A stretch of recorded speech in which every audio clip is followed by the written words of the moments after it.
Hey everyone, and welcome to the third pedal. And the Monte Carlo is back.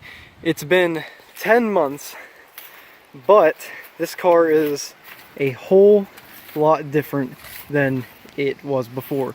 It looks the same cosmetically, apart from the dual exhaust, as you can see, one on that side and one on that side.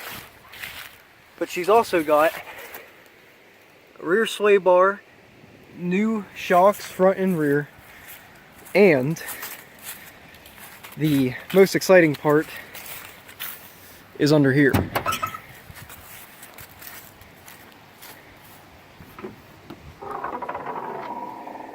She's no longer got the 4.3 liter V6. She's now got a 350 cubic inch V8. It's pushing 355 horsepower and 370 pound-feet of torque. It's got what they call the mild cam. It's like a 280 profile, but it's got headers, everything. Holley 750 double pumper for a carburetor, new radiator, and we had to get a different fan shroud because obviously the engine's longer than the V6, so we had to get a V8 fan shroud. And we got 305 engine mounts, which bolt directly onto the engine and the frame. But that is not the only thing. It also has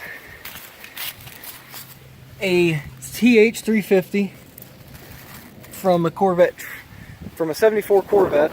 You couldn't really see it there, but I guess we'll see how this thing sounds now.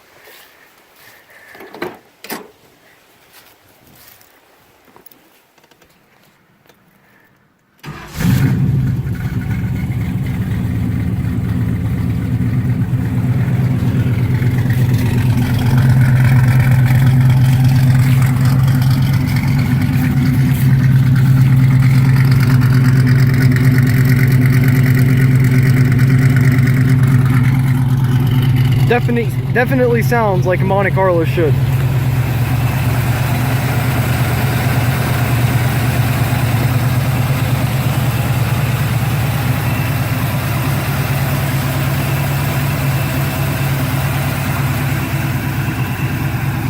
Now this engine was a crate engine.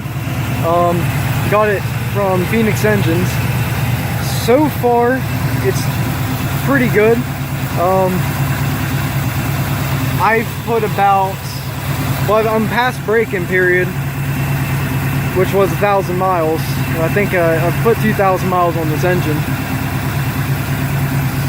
and she's running good.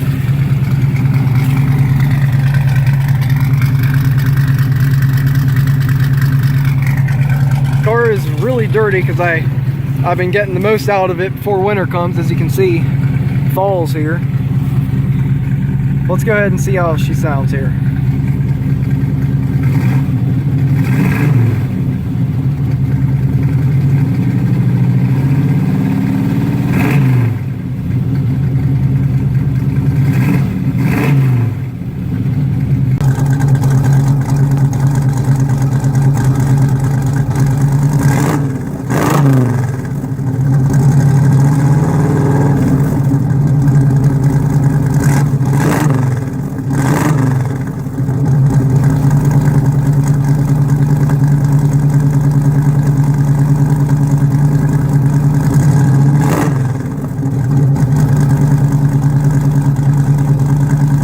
So for an exhaust system, this car has hooker headers, full length, which go into stainless steel duals, which go back to Pipe Street Pro mufflers. I'll try and get a look at them here. And those obviously come out behind the rear tire. Think about getting a chrome tip just to make it look nicer. But as of now, it still looks pretty good. And the one thing I did forget to mention is the rear differential. It is the factory differential in this car, which is a 7.5-inch GM differential, but now it's got 373 pause traction, and we're we are going to take out the 373s and put in something more along the lines of a 323, because 60 mile an hour right now is at 4,000 RPM, and so you can't really take this many places with the speed limit over 55 if you don't want the engine screaming the whole time. But overall,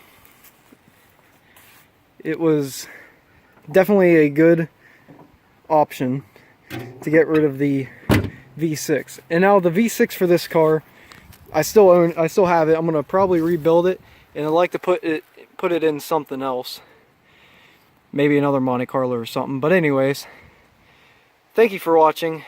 That's just a quick little walk around of the Monte Carlo, because I haven't had it in 10 months and thought I'd make a video on it since it's back now. But anyways, thank you for watching, and bye.